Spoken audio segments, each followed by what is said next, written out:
ہمارے اندر کچھ کمیاں ہوتی ہیں، کچھ کمیاں۔ امام غزالی رحمۃ اللہ تعالی علیہ فرماتے ہیں غریب کی یہ کمی ہوتی ہے کہ وہ خودداری چھوڑ دیتا ہے، ہاتھ پھیلانا آسان سمجھ لیتا ہے، یہ غریب کی کمی ہوتی ہے۔ غریب خوددار رہے تو اللہ اسے عزت عطا کرتا ہے۔ آپ فرمایا کرتے امیر میں تکبر آتا ہے، امیر خوشامد کو پسند کرنے لگ جاتا ہے، اس طرح بہت سارے کام کرنے کے باوجود بھی نیکی نہیں حاصل کر پاتا۔ فرماتے ہیں جاہل جو ہوتا ہے نا، جاہل، اس میں یہ کمی رہتی ہے کہ وہ اپنی جہالت کی وجہ سے بہت سارے لوگوں کو برا سمجھتا ہے۔ اور آپ فرماتے ہیں عالم، صوفی اور درویش میں یہ کمی ہوتی ہے کہ وہ کئی دفعہ اپنے آپ کو دوسروں سے بڑا سمجھنے لگ جاتا ہے، اس میں بھی کمی آ جاتی ہے۔ کئی میری طرح کے لوگ باہر کھڑے ہو کے انتظار کر رہے ہوتے ہیں کہ نعرہ لگے گا تو محفل میں جائیں گے۔ میں نے بعد میں لوگ مطالبہ کرتے ہیں کہ میں نے تلاوت کیا تو بتاؤ کیسی کی ہے۔ ان کا دل کرتا ہے کہ کوئی کہے آج بڑی اچھی نعت پڑھی، کوئی کہے کہ آج تو آپ کی تقریر نے کمال کر دیا۔ امام صاحب فرماتے ہیں یہ کمزوری ہے اندر کی، باطن کی کمزوریاں ہیں، یہ نقائص ہیں ہمارے کہ ہم مطمئن نہیں ہوتے۔ اس کا نقصان یہ ہوتا ہے کہ آہستہ آہستہ جسمانی زندگی پروان چڑھ جاتی ہے، روحانی زندگی کمزور ہو جاتی ہے۔ روٹی کھانے میں لذت آنے لگتی ہے، نماز پڑھنے کا ذائقہ ختم ہو جاتا ہے، سیر مزہ دینے لگتی ہے اور تلاوت قرآن مجید بوجھ بننے لگ جاتی ہے۔ خوشامد اچھی لگتی ہے اور درود پاک پڑھنا یا تسبیح لے کے ذکر کرنا، یعنی اپنی تعریف سن لیتا ہے، اللہ رسول کی کرنا مشکل ہو جاتی ہے۔ یہ کب ہوتا ہے؟ جب اس کے اندر کچھ کمیاں رہ جاتی ہیں۔ بخار چڑھنے سے انسان کا چہرہ مورا اسی طرح رہتا ہے، لیکن چونکہ اس کا باطنی نظام خراب ہو جاتا ہے، اب مرضی کا کھانا بھی پکا ہو تو کھانے کو دل نہیں کرتا، کیونکہ اندر کا نظام گڑبڑ ہو گیا۔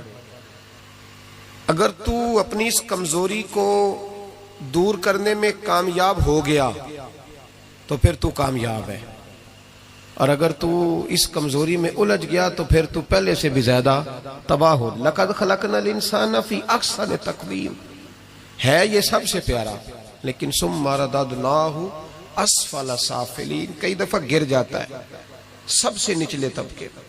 ایک غلطی ہوتی ہے، ایک گناہ ہوتا ہے، اس کو لوگ ٹھیک نہیں کرتے، اپنے آپ پر محنت نہیں کرتے۔ ایک گناہ ساری باطنی بیماریوں کا پیش خیمہ بنتا ہے۔ میرے نبی پاک صلی اللہ علیہ وسلم کا کمال یہ ہے کہ حضور صلی اللہ علیہ وسلم نے لوگوں کے دلوں میں بات بٹھا دی تھی کہ گناہ گناہ ہوتا ہے۔ گناہ آج کا سب سے بڑا مسئلہ یہ ہے کہ لوگ گناہ گار ہو کے بھی اپنے آپ کو گناہ گار ماننے کو تیار نہیں، تسلیم نہیں کرتے۔ پتہ ہے میں متکبر ہوں، پتہ ہے جو آدمی کہتا ہے نا فلاں نے مجھے سلوٹ نہیں کیا، اصل میں وہ خود متکبر ہوتا ہے، لیکن وہ سامنے والے پہ الزام لگا رہا ہے دیکھو جی مجھے ہی سلوٹ نہیں کیا۔ تو بھائی آپ کون ہوتے ہیں پہلے بتائیں نا؟ جو آپ نے بات کر دی کہ مجھے سلوٹ نہیں ہوا تو یہ آپ نے سامنے والے پر اعتراض کیا کہ وہ متکبر ہے۔ تو دراصل مسئلہ کیا ہے؟ دراصل بات یہ ہے کہ آپ کے اندر روگ ہے۔ وہ جو آپ کہتے ہیں نا وہ فلانا دیکھو جی پتہ نہیں کیا سیاست کی یا چمک گیا ہے، تو آپ ماننے کو کیوں نہیں تیار کہ آپ جالس ہیں اس سے؟ کیوں نہیں مان لیتے کہ حسد ہے؟ کیوں نہیں مان لیتے کہ اللہ کا فضل اگر اس پہ ہوا ہے تو آپ کی طبیعت مان نہیں رہی؟ کیوں نہیں مان لیتے؟ یہ ہوتا ہے، یہ جو باطن کا روگ ہے اسی کو صوفیہ طریقت کہتے ہیں، تزکیہ نفس کہتے ہیں، تصفیہ باطن کہتے ہیں۔ اسی کے لیے لوگ کسی اللہ والے کے پاس جاتے تھے، اسی کے لیے اپنے آپ کو پیش کرتے تھے، اسی کے لیے کسی خانقاہ کی مسجد میں جھاڑو دیتے تھے، اسی کے لیے کسی اللہ کے ولی کے جوتے اٹھاتے تھے، اسی کام کے لیے وہ لوگ کہیں جایا کرتے تھے کہ جو روگ ہے نا اندر کا، ہم لوگ گناہ کو گناہ نہیں سمجھتے۔ میرے محبوب نے احساس پیدا کیا گناہوں کا۔ میں جمعے میں کہہ رہا تھا کہ حضرت عمر فاروق رضی اللہ تعالیٰ عنہ نے جو بڑا انقلاب برپا کیا نا، وہ اس لیے نہیں کیا کہ آپ کی فوجی طاقت بڑی مضبوط تھی، وہ اس لیے نہیں ہو گیا، حالانکہ مضبوط تھی وہ بھی، اس لیے نہیں کیا کہ آپ بڑے بہترین سیاستدان تھے، آپ کو تدبیر بڑی عمدہ آتی تھی، یہ ساری باتیں ٹھیک تھی، لیکن حضرت عمر نے انقلاب اس لیے برپا کیا کہ ان کی روحانی زندگی بڑی مضبوط تھی. اور اللہ قرآن مجید میں فرماتا ہے یا ایھا الذین آمنوا ان تتقوا اللہ یجعل لکم فرقان. ایمان والو اگر تم مجھ سے ڈرو گے تو میں تمہیں بصیرت کی روشنی عطا کروں گا، میں تمہیں شعور کی دولت دوں گا، تمہیں حق اور باطل میں صحیح فیصلے کی تمیز عطا کر دوں گا. دیکھیں کون سا انعام قرآن نے بیان. دیکھیں نا دنیا میں خوش نصیب بندہ وہ ہے جس کے فیصلے صحیح ہوتے، جس کے فیصلے. تو ان تتقوا اللہ یجعل لکم فرقان، یہ سورہ انفال کی آیت نمبر 29 ہے. کبھی پڑھیے گا قرآن مجید کی آیات بڑا مزہ دیتی ہیں. فرمایا اگر تم مجھ سے ڈرو گے تو میں تمہیں بصیرت کی روشنی دوں گا، باطن کا نور دوں گا، پھر تمہاری سادی باتیں بھی بڑے بڑے انقلاب پیدا کر جائیں گی، پھر تمہارے لب و لہجے کی سادگی بھی بڑا کچھ کر جائے گی. لیکن شرط یہ ہے کہ ان تتقوا اللہ، تعلق بندوں سے نہ رکھنا، تعلق اللہ سے رکھنا، اللہ سے ڈرنا. وَيُكَفِّرْ عَنْكُمْ سَيِّئَاتِكُمْ وَيَغْفِرْ لَكُمْ، فرمایا میں تمہارے گناہ بھی معاف کر دوں گا اور تمہاری بخشش بھی فرما دوں گا. حضرت عمر فاروق نے نا ایک دن مچھلی کھانے کو دل چاہا. ہماری منصوبہ بندی ہوتی ہے جب لوگ جمعہ پڑھنے آتے ہیں تو گھر میں چھوٹا گوشت دے کے آتے ہیں، سخت گرمیوں میں بھی کہتے میرے آنے تک نے اس کو پکا دینا. تو بہو بیچاری اگر کبھی نمک زیادہ ڈال لینا تو ابھی حاجی صاحب جو نماز پڑھ کے آئے ہیں تازی، وہ آتے ہی فوراً کہتے ہیں اپنے بیٹے سے کہ اتنا بھی نہیں تو نے اس کو سکھایا کہ میرے ابا نے خود تجھے گوشت لا کے دیا ہے. تو ایک جیتی جاگتی خاتون، ایک مسلمان جس کو بیٹی بنا کے لایا ہے، اس کی انسلٹ کر دی جاتی، توہین ہو جاتی، اور اس کے باوجود وہ حاجی صاحب ناراض ہوتے ہیں. پتہ ہی کوئی نہیں میں مطلب ماں بدولت میں حاجی بھی ہوں، نمازی بھی ہوں، سیٹھ بھی ہوں، چودھری بھی ہوں، نواب بھی ہوں، اور میرا گوشت خراب کر دیا. یہ ہماری خواہشات نفس نے بڑے لوگ کچل دی. وہ لوگ اپنی غلطی کو غلطی سمجھتے. حضرت عمر کبھی کوئی خواہش نہیں کی. مچھلی کھانے کو دل چاہا تو آپ کے غلام کا نام یرکا تھا. کچھ غلام بڑے وفادار ہوتے ہیں، وہ بیٹوں سے بھی پیارے ہو جاتے ہیں. حضرت مولا علی کے غلام تھے کمبر. تو ایک دن کمبر نے کہا حضور آپ نے کبھی خوش ہو کے بتایا نہیں کہ آپ کتنے خوش ہیں. تو آپ فرمانے لگے میں تجھے خوش ہو کے بتاتا نہیں میں تجھ سے کتنا خوش ہوں. جب میں تجھ سے خوش ہوتا ہوں نا تو میں تیرے لیے اسی طرح دعا مانگتا ہوں جس طرح میں اپنے حسن اور حسین کے لیے دعا مانگتا ہوں. کچھ غلام بڑے پیارے ہوتے ہیں، وہ دعائیں کراتے نہیں، وہ دعائیں لے لیتے ہیں. ان سے دعائیں نکلتی ہیں. وہ فیکٹری میں ملازمت ڈیوٹی سمجھ کے نہیں کرتے، وہ اپنا گھر بنا لیتے ہیں. وہ وفادار ہوتے ہیں، وفادار. اور اصلہ نال جے نیکی کریے تو نسلہ تاک نہیں بھول دے ہوتے. تو یرکا آپ کا بڑا وفادار غلام تھا. ایک دن آپ نے کہا مچھلی کھانے کو دل کرتا ہے، لیکن مسئلہ یہ ہے کہ 8 میل جانا پڑے گا مچھلی لینے، 8 میل آنا پڑے گا.